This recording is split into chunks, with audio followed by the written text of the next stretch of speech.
Yeah,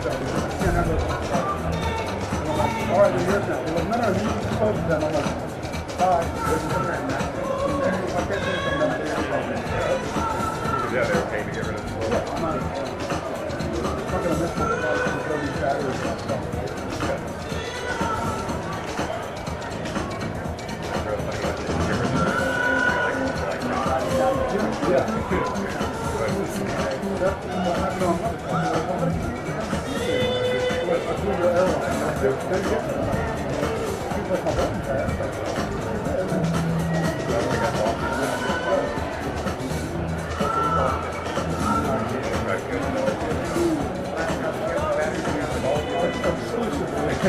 Everything up here.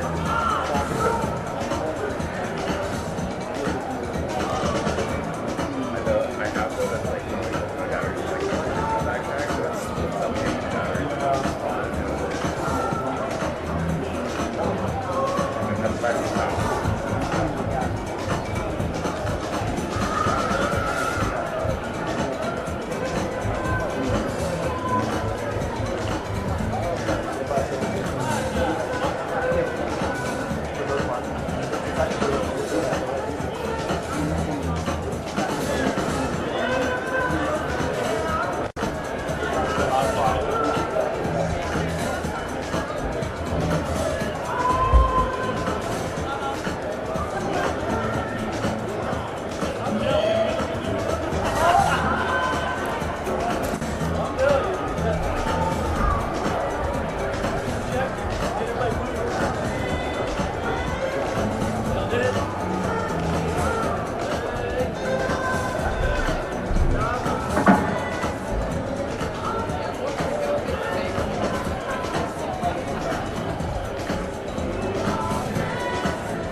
I'm not from a military family. I not had anyone in my immediate family who served, so I went to a recruiter to get an understanding of what my options were.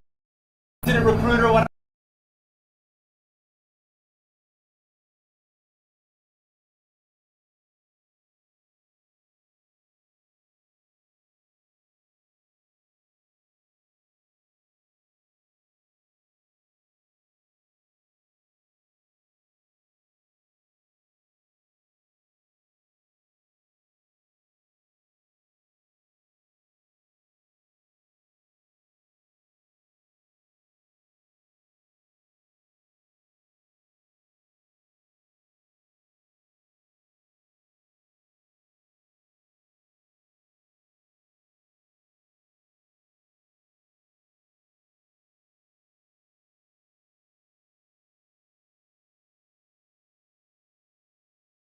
I was thinking about military service in my hometown of Forest Lake, Minnesota.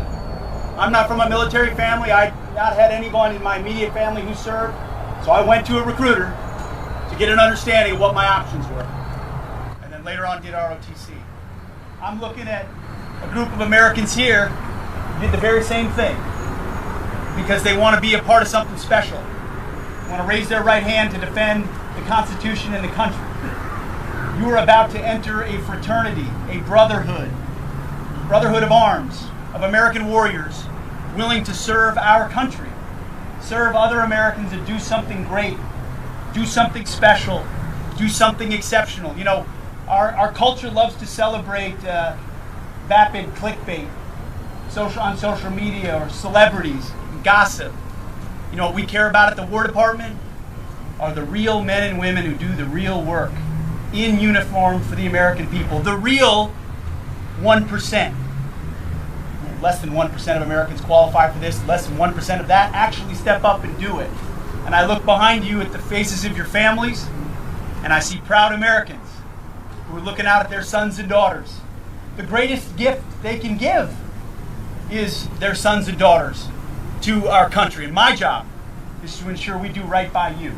From the very highest level of the Department of War, we serve you, your enlisted leaders, your uniform, your officers, every part of your chain of command. Our job is to have your back. And that's my message for President Trump, to all of you, every time we talk to Marines and soldiers and everyone in between and prospective recruits, is to say, we have your back. You're about to do a tough job.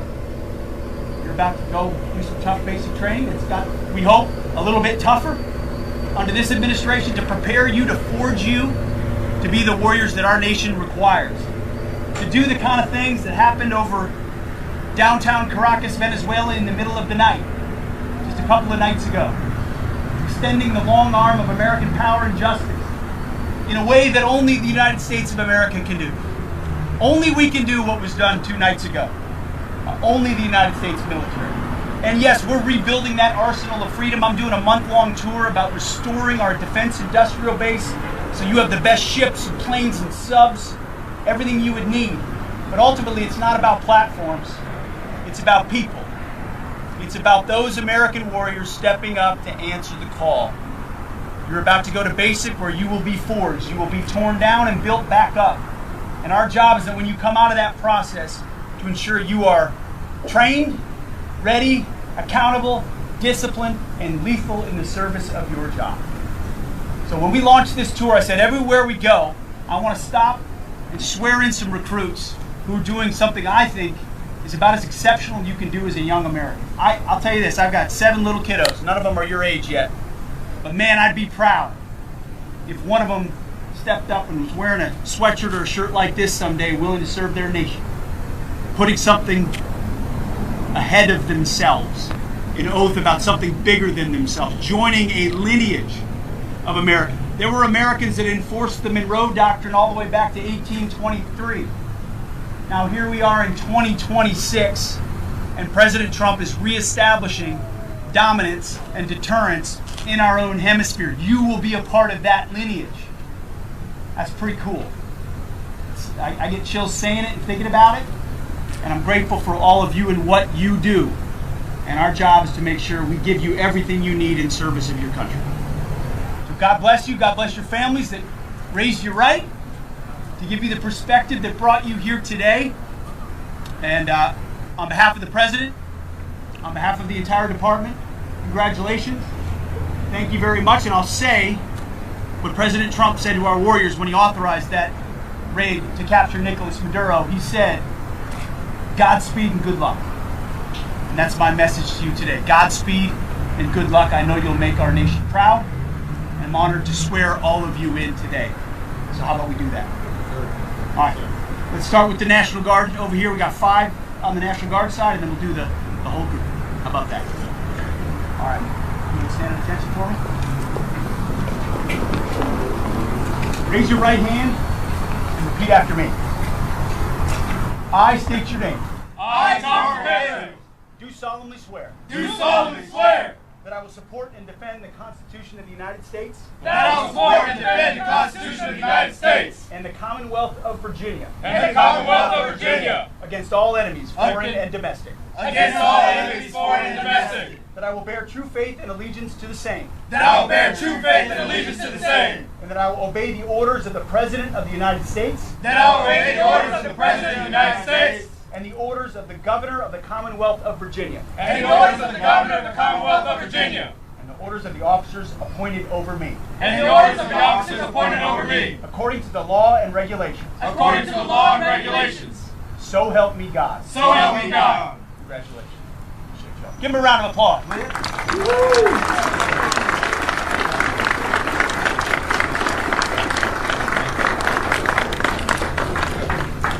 All right, for the rest of my group here, if you would, stand at attention. Raise your right hand and repeat after me. I state your full name. Do solemnly swear Do solemnly swear that I will support and defend the Constitution of the United States that I will support and defend the Constitution of the United States against all enemies, foreign and domestic. We'll get that one right next time. And that I will bear true faith and allegiance to the same. and I will bear true faith and allegiance to the same, That I will obey the orders of the President of the United States that I will obey the orders of the President of the United States and the orders of the officers appointed over me, and the orders of the officers appointed over me, according to regulations and the Uniform Code of Military Justice. according to regulations and the Uniform Code of Military Justice. So help me God. So help me God. Congratulations. Give him a round of applause.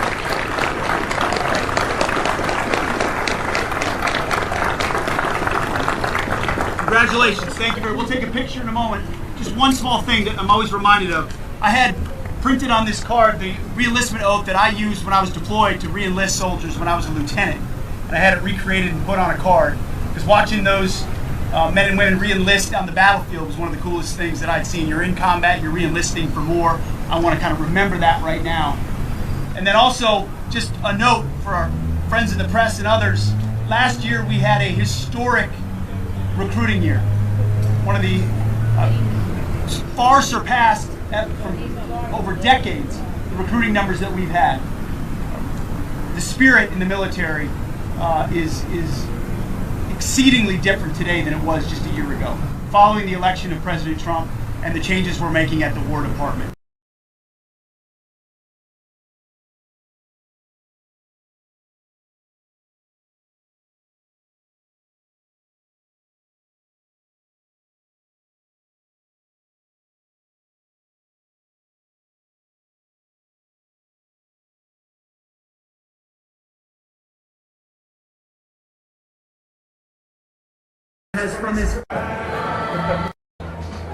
Shipbuilder quality of life, and it is our honor to welcome him to our shipyard today. Ladies and gentlemen, please give an enthusiastic Newport News shipbuilding welcome to the United States Secretary of War, Pete Hegseth.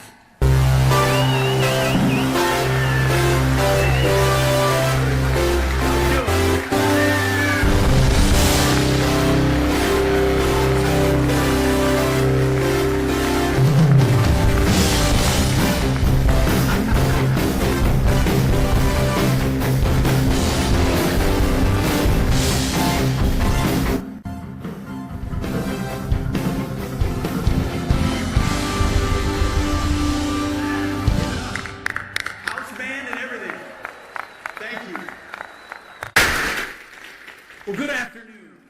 How we doing? Oh, man. It is great to see this beautiful group and to be here in Newport News. And I want to thank all of you for what you do. That's why we're here. That's why we're launching the Arsenal of Freedom Tour. It's about all of you. Some of you are wearing a uniform. Some of you are not. All of you are wearing hard hats, and all of you are contributing to the warfighter. The kind of urgency that we need is you understand the speed and the specificity of the beautiful machines that you create require an expertise and an investment that this administration is prepared to make and make fast. It's always inspiring to stand amongst patriots who quite literally are building our nation's firepower. I had a chance this morning to swear in some new recruits. We have a historic recruiting surge at the Department of War. Record amounts of Americans want to join our uniform class. Last year was a record of multiple decades. This year we're already ahead of last year.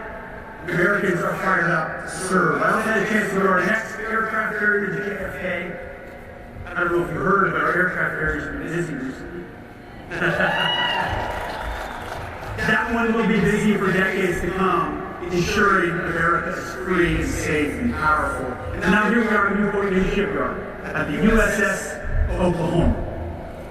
And I'm here on behalf of the President, who has, from his first day in office, operated on a few core principles at the baseline: pure, unadulterated common sense. First, that a leader's primary duty is to put America and Americans first. Second, that the surest and only real path to peace is through strength. We're in the strength business. You are in the strength business. And third, that a nation that cannot build things, a nation that can't create its own tools or its own defenses or its own future, is a nation that is in managed decline. President Donald J. Trump looked at that managed decline, a decline that had been accepted by elites in both parties, and he rejected it. And we fundamentally rejected it.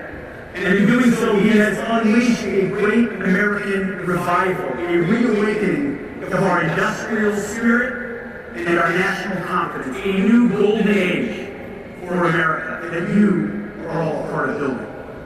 As his Secretary of War, my mission is to execute President Trump's vision within our armed forces and ignite that revival. The mission has three core components, three pillars upon which we are building our national security. It's actually quite simple.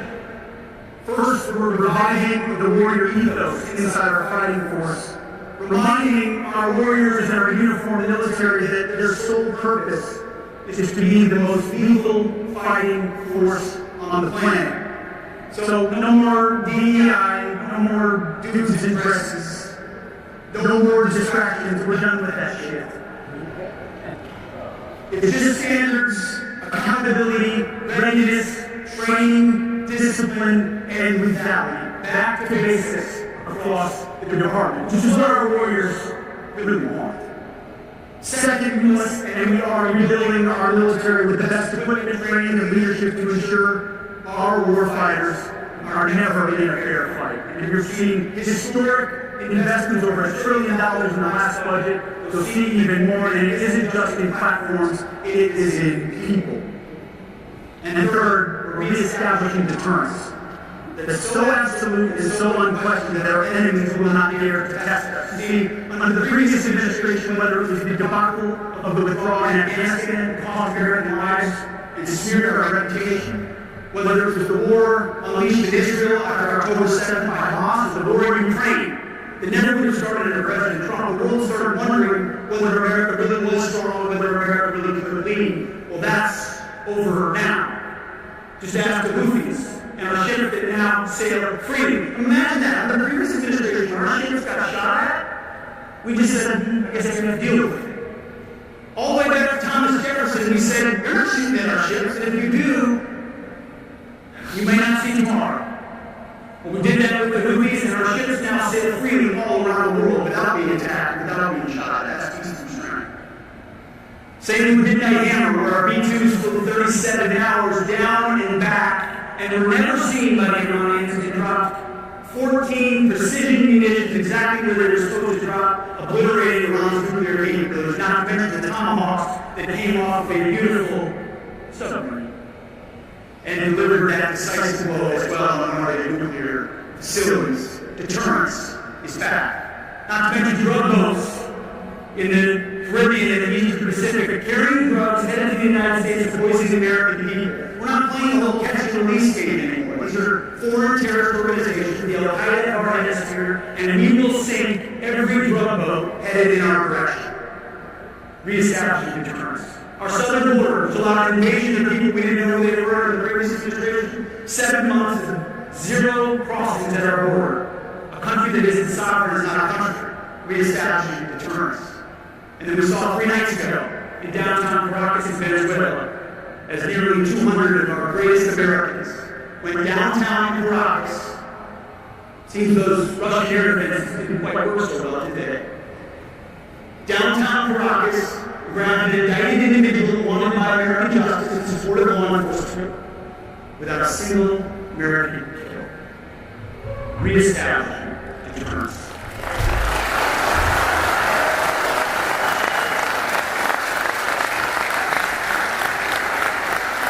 Because of President Trump's leadership, the world is taking notice. They're noticing American power, they're noticing American strength, they're noticing American clarity and leadership, and you are at the core of ensuring that happens. Everything we're doing is aimed at those goals. And that's why just before Christmas at Mar-a-Lago, I had the privilege of joining President Trump and the Secretary of the Navy for a historic announcement, the creation of the Golden Fleet. The Golden Fleet is the Navy's investment to revitalize America's maritime industrial base and rapidly build and sustain the fleet and fundamentally change how we do business and maintain military supremacy. This new battle fleet, anchored by a new generation of Trump-class battleships, is a declaration to the world that our command of the seas is and will remain non-negotiable. That announcement, along with the incredible vital work being done right here, is a generational commitment to American sea power. This investment in both the visible might of battleships and the stealthy lethality of the submarines built in this very yard is a direct investment in peace and strength. It's an investment in the future fight, ensuring that America has the tools to win any conflict, anywhere, any time. As I mentioned, as was mentioned, today marks the first stop on a month-long Arsenal of Freedom tour from the War Department. And on this tour, we'll be traveling from the shipyards of the coast to the factories of the heartland to see the work being done by the military and our partners in American manufacturing to usher in a new golden age of peaceful restraint, a revival of our industrial base, all American-made by the best Americans. We know that our treasured freedoms are only as secure as our arsenal is strong, and nothing is more important than securing that freedom. So I'm here to thank you, the men and women assembled here today, and those you represent, who are designing and constructing our weapons of war that my children and yours, my grandchildren and yours, will rely upon to ensure the peace, stability, and security of the United States. You are standing shoulder to shoulder with the warfighters of the War Department. Allow me for a moment to speak plainly about the threats to that freedom. We find ourselves in a world of growing threats, a world the comfortable elites in Washington refuse to acknowledge for far too long. For decades, a bipartisan consensus sold this country a dangerous fantasy. They told us that history was over, that the rise of peer competitors was a relic of the past, and that we could afford to trade out our industrial life, our factories, our jobs,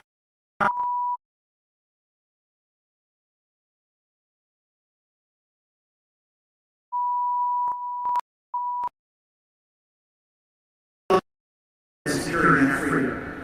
And children and your people are standing about.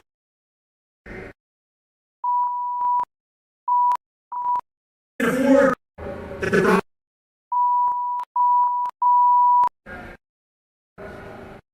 we're releasing not under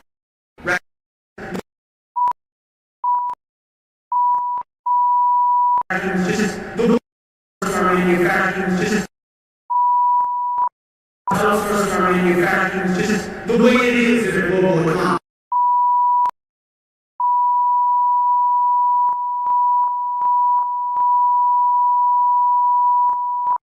Our manufacturing just the way it is in a global economy. Foolishness, recklessness, not anymore, not under President Trump. While we were policing the world, nation building in deserts, and debating pronouns at the Pentagon, our primary competitors, like the Chinese Communist Party, did something very different. They studied us, they learned from our triumphs and our mistakes, and then they started to build as well. And they've undertaken some of the most rapid, ambitious, and breathtaking naval buildups since World War II. While we decommissioned ships, they launched many of them. While some of our shipyards did not meet the demands of our country, they expanded at a rapid pace, but not anymore. While we seek good relations with China and the rest of the world, we are also ready. President Donald Trump understands that the American people are ready and they deserve a new golden age. We recognize that we are in a new era of great power competition, a generational struggle to maintain peace through strength, and we will rise to meet that challenge.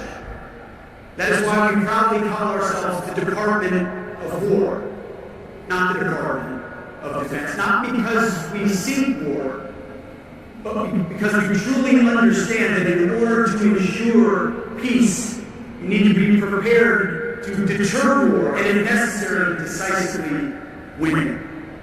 Our purpose is not to be reactive, but to be dominant, so that no enemy, any enemy, will ever attempt to challenge the United States of America. Now, this revival is not a matter of speeches or policy papers or think tanks and white papers in Washington, D.C. This is a matter of action. Across the entire War Department, we are developing new operational concepts. We're deploying cutting-edge technologies at a speed that's not been seen in generations. And we're making historic multi-generational investments in the capabilities that we will need to dominate the future fight at a level of urgency that must match the urgency of the moment. Most importantly, we're getting these capabilities in the hands of our warfighters faster than we ever have since World War II. Under President Trump, we are systemically dismantling the bloated, risk-averse, and self-serving bureaucracy that has stifled innovation for decades. We're streamlining our requirements and acquisition process, cutting through red tape. This is not the same old reform that is always talked about in Washington, but instead it's an overhaul, it's revolutionary, it is a renaissance of American manufacturing. I've made it crystal clear to the entire defense industry, which I didn't come from and I didn't work for, so I don't give a damn who wins. I just want the best. We've been clear, the era of rewarding delays and cost overruns is over. The days of cost-plus contracts for programs that are years behind schedule are finished. We will no longer give longer, larger, more predictable contracts to companies that deliver on time and on budget. Companies that invest in their people, that invest in more capability and more capacity, not companies that invest in stock buybacks or CEO salaries or dividends. For those who can't adapt, who are too comfortable with the old, slow ways of doing business, we wish them well in their other future endeavors.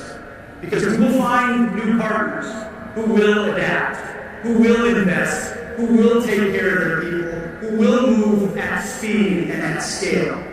We will reward that speed, that scale, that innovation, and that performance. We're not rewarding process, paperwork, or just cease to breathe.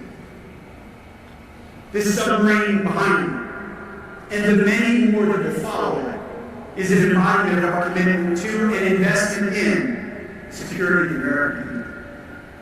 But it also represents something more profound. It represents national confidence.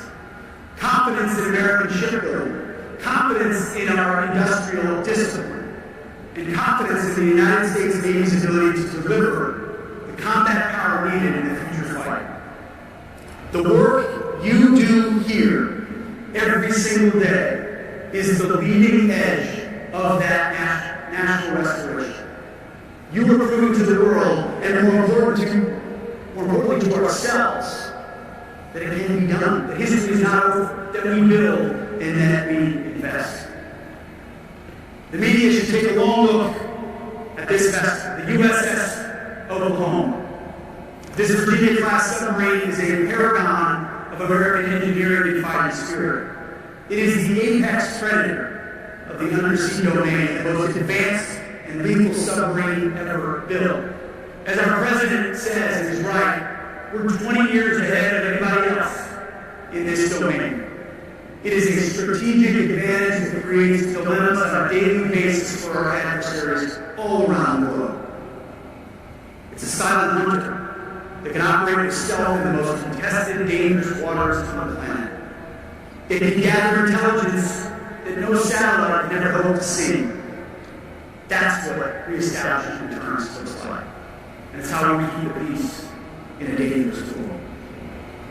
Let there be no mistake, under President Trump, the United States is serious about the demand of our seas and about keeping the most vital shipping lanes open.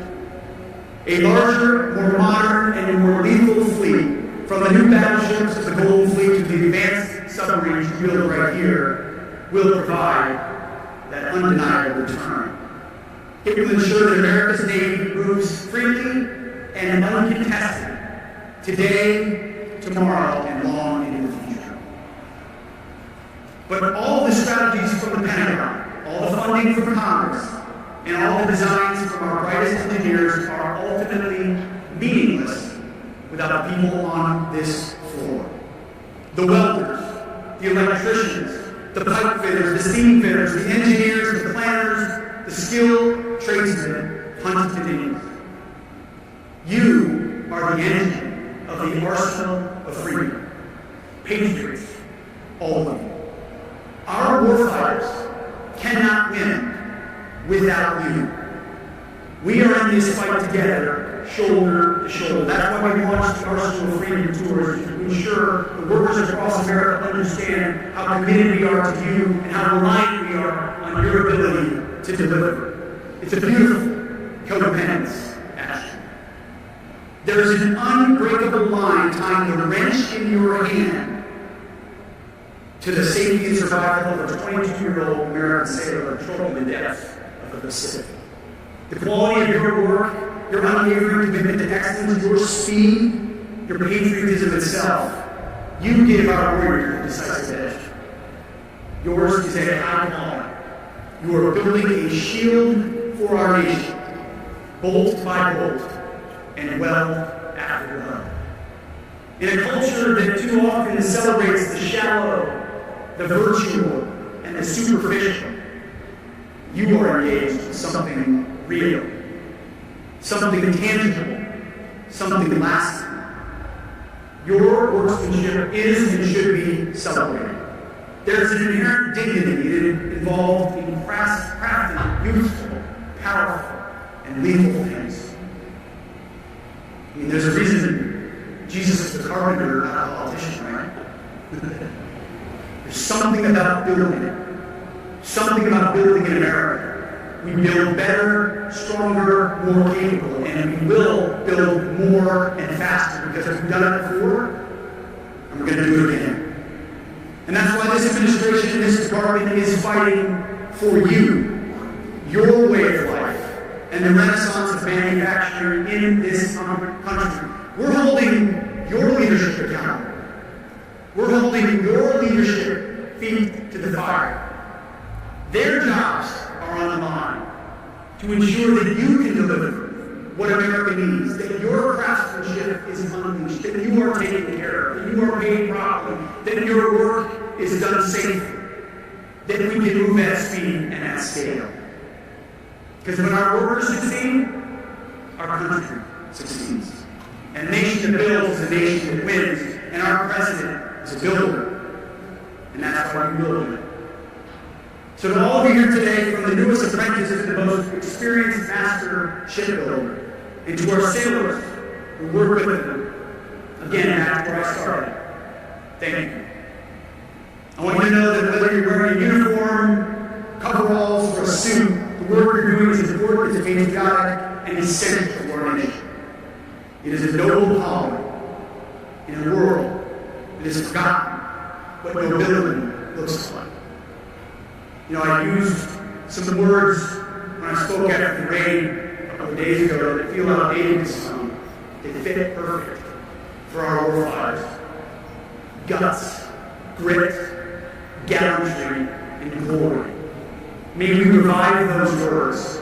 May we live them out, no matter how small the task or how big the task, simple or mundane the task or complex the task.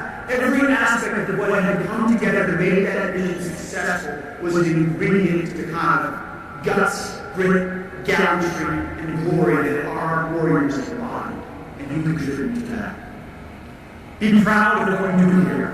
Be proud of the incredible vessels that you bring to life. They are the guarantees of freedom, the guardians of our peace, a message to the entire world that you should never, ever bet against America. And know that we have your back as you move faster, on time, and on budget, investing in your plants and in your people. We have a lot left to accomplish on behalf of warfighters, and we look forward to continuing to do it. It's the honor of a lifetime. I serve to serve. My job is to make your job easier. That's why our ears to the ground everywhere we go. What can we do to make you more useful in how you operate? Because together we will rebuild our military.